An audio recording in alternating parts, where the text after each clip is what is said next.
ഒന്നും മിണ്ടാതെ എന്താണ് സംഭവിക്കുന്നതെന്ന് നോക്കി നിന്ന ഋഷി കൈകൊട്ടിക്കൊണ്ട് മുന്നോട്ട് വന്നു. അവനെ കണ്ടതും മഹാദേവി നെറ്റി ചുളിച്ചു. സിദ്ധാർത്ഥാണെങ്കിൽ അവനെ രൂക്ഷമായി നോക്കി. ഓ, ഇതാര്? CID ഉണ്ണികൃഷ്ണനും CID മൂസയോ? എത്ര പെട്ടെന്നാ കേസ് അന്വേഷിച്ച് വിധി നടപ്പിലാക്കിയത്? ഋഷി മഹാദേവിയെയും സിദ്ധാർത്ഥിനെയും നോക്കി പരിഹാസത്തോടെ ചോദിച്ചു. പെട്ടെന്ന് അവനെ കണ്ടതും ശ്രീലക്ഷ്മി കാര്യം മനസ്സിലാവാതെ അവനെ നോക്കി. നീ എങ്ങനെയാ ഞങ്ങളുടെ ഫാമിലി മീറ്റിംഗ് സ്ഥലത്ത് വന്നത്? നിന്നെ ആരാ ഇവിടെ കയറ്റിയത്? സിദ്ധാർത്ഥ് ദേഷ്യത്തോടെ ചോദിച്ചു. ഹലോ, ക്ഷമിക്കണം സർ, ഇത് നിങ്ങളുടെ വീടല്ല. ഞാൻ ഇവിടെ വന്നത് എന്തിനാണെന്ന് ചോദിക്കാൻ നിനക്കൊരു അവകാശവുമില്ല. ഋഷി മുഖത്തടിച്ചതുപോലെ സിദ്ധാർത്ഥിനോട് പറഞ്ഞു. ദേഷ്യം വന്ന സിദ്ധാർത്ഥ് അവനെ തല്ലാൻ ഒരടി മുന്നോട്ട് വന്നതും മഹാദേവിയുടെ പിറന്നാൾ പാർട്ടിയിൽ തനിക്ക് സംഭവിച്ചത് ഓർത്തു. അത് ഓർമ്മ വന്നതും അവൻ പതിയെ പിന്നിലേക്ക് തന്നെ നീങ്ങി. നിനക്ക് എന്താ ഇപ്പൊ വേണ്ടത്? മഹാദേവി മുന്നിലേക്ക് വന്നുകൊണ്ട് ചോദിച്ചു. നിങ്ങളുടെ കൊച്ചുമോൻ ഇത്രയും മണ്ടത്തരം പറഞ്ഞു. ലാസ്റ്റ് കുറ്റം മുഴുവൻ എന്റെ ഭാര്യയുടെ മേൽ വെച്ചപ്പോ ശരിക്കും എന്താണ് സംഭവിച്ചതെന്ന് നിങ്ങൾ അന്വേഷിച്ചോ? ഈ കുടുംബത്തിന്റെ ഏറ്റവും മൂത്ത കാരണവർ എന്ന നിലയിൽ നിങ്ങളത് ചെയ്തോ? കഷ്ടം തന്നെ. ഋഷി തന്നെ കുറ്റപ്പെടുത്തുകയും പരിഹസിക്കുകയും ചെയ്യുന്നത് കാണേ അവർക്ക് നല്ല ദേഷ്യം വന്നു. ഇപ്പോ നടന്ന സംഭവത്തിൽ എന്റെ ഭാര്യയുടെ ഭാഗത്ത് തെറ്റൊന്നുമില്ല. ഇതെല്ലാം വളരെ വെൽ പ്ലാൻഡായ കാര്യമാണെന്ന് ഞാൻ തെളിയിച്ചാൽ നിങ്ങൾ എന്ത് ചെയ്യും? ഋഷി മഹാദേവിയോട് ചോദിച്ചു. എല്ലാവരും വലിയ ആകാംക്ഷയോടെ അവനെ നോക്കി. Excuse me. പെട്ടെന്നാണ് മധുരമാർന്ന ഒരു പെൺകുട്ടിയുടെ ശബ്ദം അവിടെ ഡോറിനടുത്ത് നിന്നും കേട്ടത്. എല്ലാവരും ആ ഭാഗത്തേക്ക് നോക്കിയപ്പോൾ കണ്ടത് അകത്തേക്ക് വരുന്ന അഞ്ജലിയായിരുന്നു. ഹായ് അഞ്ജലി, ഞാൻ അങ്ങോട്ട് വന്ന് നിന്നെ കാണാനിരിക്കുമായിരുന്നു. അപ്പോഴേക്കും ഇവിടേക്ക് വന്നോ? വരൂ, വന്നിരിക്കൂ. മഹാദേവി അവളോട് ചിരിച്ചുകൊണ്ട് സംസാരിച്ചു. നോ മാം, കുഴപ്പമില്ല. ഞാൻ ഇവിടെ നിന്നോട്ടേക്ക് പോയി. ശ്രീലക്ഷ്മി, താൻ വിഷമിക്കാതെ. എല്ലാം ഞാൻ പരിശോധിച്ചു കഴിഞ്ഞു. നിന്റെ സൈഡിൽ കുഴപ്പമൊന്നുമില്ല. അഞ്ജലി പറഞ്ഞതും എല്ലാവരും ഞെട്ടലോടെ അവളെ നോക്കി. ഋഷി ഇത്രയും നേരം സംസാരിച്ച കാര്യങ്ങൾ ചിലർ ഓർത്തു. എന്താ അഞ്ജലി, നീ എന്താ ഈ പറയുന്നത്? ശ്രീലക്ഷ്മി കാര്യം മനസ്സിലാവാതെ ആശങ്കയോടെ ചോദിച്ചു. അതേ ശ്രീലക്ഷ്മി, ഞാൻ സത്യമാണ് പറയുന്നത്. നിന്റെ ഭാഗത്ത് ഈ കാര്യത്തിൽ യാതൊരു വീഴ്ചയും പറ്റിയിട്ടില്ല. അഞ്ജലി അവളെ ആശ്വസിപ്പിക്കും വിധം സൗമ്യമായി പറഞ്ഞു. അഞ്ജലി, മോൾ എന്താ ഇങ്ങനെ സംസാരിക്കുന്നേ? ശരിക്കും എന്താ സംഭവിച്ചെന്ന് വ്യക്തമായി പറയാമോ? മഹാദേവി വേഗം ഇടയ്ക്ക് കയറി ചോദിച്ചു. ഒരു മിനിറ്റ് മാഡം. അഞ്ജലി ഡോറിന് നേരെ ആരെയോ നോക്കി മറുപടി പറഞ്ഞു.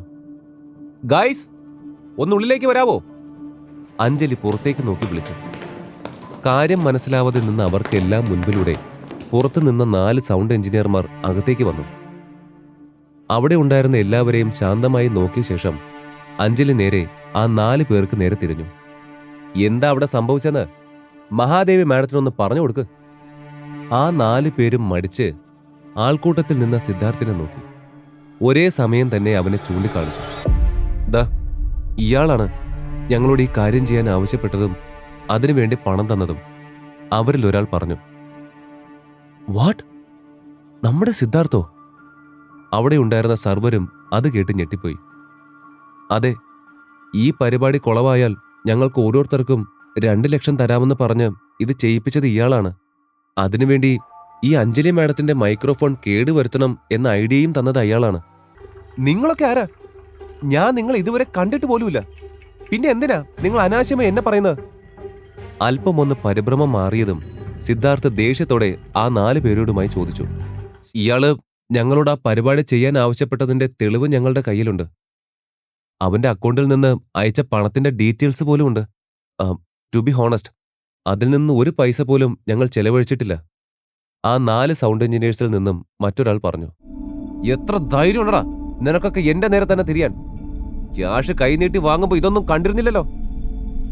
ദേഷ്യം അടക്കാനാവാതെ സിദ്ധാർത്ഥ് അവരെ 4 പേരെയും നോക്കി പറഞ്ഞു. സിദ്ധാർത്ഥ്, അപ്പോ ശരിക്കും നീയാണോ ഇതിനെല്ലാം കാരണം? കേട്ടത് വിശ്വാസം വരാതെ മഹാദേവി ചോദിച്ചു. അവിടെ കൂടിയ സർവരും ഞെട്ടിയിരുന്നു. അത് കേട്ടപ്പോഴാണ് എല്ലാം കൈവിട്ടു പോയെന്ന കാര്യം സിദ്ധാർത്ഥ് അറിഞ്ഞത്. അതിനെന്ത് മറുപടി പറയണമെന്ന് സിദ്ധാർത്ഥിന് അറിയില്ലായിരുന്നു. അത് ഞാൻ മുത്തശ്ശി എന്ത് പറയണമെന്നറിയാതെ സിദ്ധാർത്ഥ് പറഞ്ഞു. ഇത്രയും സംഭവങ്ങൾ കേട്ട് ഞെട്ടി നിന്ന ശ്രീലക്ഷ്മിയുടെ തോളിൽ ഋഷി പതിയെ തട്ടി. പെട്ടെന്ന് പ്രതീക്ഷിക്കാതെ ആയതുകൊണ്ട് ഒന്ന് ഞെട്ടിപ്പോയിരുന്നു ശ്രീലക്ഷ്മി. ഞെട്ടലോടെ തന്നെ അവൾ ഋഷിയെ തിരിഞ്ഞു നോക്കി. ഹേയ്, ഈ ഓക്കെ? ഋഷി സംശയത്തോടെ അവളോട് ചോദിച്ചു. എല്ലാം കണ്ടും കേട്ടും തരിച്ചു നിന്നുപോയ ശ്രീലക്ഷ്മി അവനെ കണ്ണുമിടർത്ത് തന്നെ നോക്കി നിന്നു അല്പനേരം. നിന്റെ ഈ വക സ്വഭാവങ്ങളൊക്കെ ഇതോടെ നിർത്തിക്കോ സിദ്ധാർത്ഥ്. വെറുതെ എന്തിനാ മറ്റുള്ളവരെ കൂടെ നാണം കെടുത്തുന്നത്? ഞാൻ നിന്നെ ഒരുപാട് വിശ്വസിച്ചിരുന്നു. അതാ ഞാൻ ചെയ്ത ഏറ്റവും വലിയ തെറ്റ്. ഒരിക്കലും ഞാനത് ചെയ്യാൻ പാടില്ലായിരുന്നു. ചെയ്യാനേ പാടില്ലായിരുന്നു. ഇനി മേലാൽ നീ കുടുംബകാര്യങ്ങളിലും വർമാസ് ബിസിനസ്സിലും ഇടപെടരുത്. ഇനി ഇതുപോലെ എന്തെങ്കിലും നിന്റെ ഭാഗത്തുനിന്ന് വന്നാൽ ഇതുപോലെ ആവില്ല എന്റെ പ്രതികരണം. അഞ്ജലി മഹാദേവി വർമ്മയ്ക്ക് നേരെ തിരിഞ്ഞു. ത്രൈ മീഡിയയിൽ അവനെതിരെ പരാതി കൊടുക്കുകയാണെങ്കിൽ അതിന്റെ ഉത്തരവാദിത്വം മഹാദേവിയുടെ പെറ്റ് ഗ്രാൻഡ്സൺ സിദ്ധാർത്ഥ് മാത്രമാവുമെന്നും അഞ്ജലി പറഞ്ഞു. ഇനിയും ഇത്തരം പ്രശ്നങ്ങൾ ആവർത്തിക്കാതിരിക്കാൻ എന്റെ എല്ലാ വരാൻ പോകുന്ന പ്രോഗ്രാമുകളുടെയും പ്ലാനും ഷെഡ്യൂൾസും എല്ലാം ശ്രീലക്ഷ്മി ശ്രദ്ധിക്കണം. ഇതിനൊന്നും നിങ്ങൾക്ക് സമ്മതിക്കാൻ പറ്റില്ലെങ്കിൽ വർമാസ് ഗ്രൂപ്പ് അറേഞ്ച് ചെയ്യുന്ന ഒരു പ്രോഗ്രാമും ഹോസ്റ്റ് ചെയ്യാൻ എനിക്ക് കഴിയില്ലെന്ന് ഞാൻ ത്രൈ മീഡിയ അറിയിക്കും. അഞ്ജലി അവരെ ബ്ലാക്ക്മെയിൽ ചെയ്യും വിധമായിരുന്നു പറഞ്ഞത്. ശരി, ഞാൻ എടുത്തോളാം, പഴയ പോലെ തന്നെ, ശ്രീലക്ഷ്മി പറഞ്ഞു. അതെ, എല്ലാ ചുമതലകളും ശ്രീലക്ഷ്മി ഏറ്റെടുത്തോളും. മഹാദേവി വർമ്മ വാക്കുകൊടുത്തു. അവർക്ക് അതൊട്ടും താല്പര്യമായില്ലെങ്കിലും മറ്റ് വഴിയില്ലാതെ അഞ്ജലിയുടെ ഡിമാൻഡ്സ് എല്ലാം മഹാദേവി വർമ്മ സമ്മതിച്ചു കൊടുത്തു. അഞ്ജലിയുടെ നിർദ്ദേശങ്ങൾ അവൾ മഹാദേവി വർമ്മയെ കൊണ്ടുകൂടി അംഗീകരിപ്പിച്ചപ്പോൾ വർമാസ് ഗ്രൂപ്പിലെ മെമ്പേഴ്സിനെല്ലാം ശ്രീലക്ഷ്മിയുടെ അസൂയ തോന്നി. ഇപ്പോഴത്തെ അപവാദം ശ്രീലക്ഷ്മിയുടെ പ്രതിച്ഛായയ്ക്ക് കോട്ടം വരുത്തിയാലും ത്രൈ മീഡിയയുടെ പിന്തുണയുള്ളിടത്തോളം അവൾ തീർച്ചയായും ഒരു താരമായി മാറും. അത് നല്ല രീതിയിൽ മുന്നോട്ട് പോയാൽ ശ്രീലക്ഷ്മിക്ക് സ്വന്തമായി നല്ലൊരു ഇമേജും നല്ല രീതിയിൽ തന്നെ ഏൺ ചെയ്യാനും പറ്റും.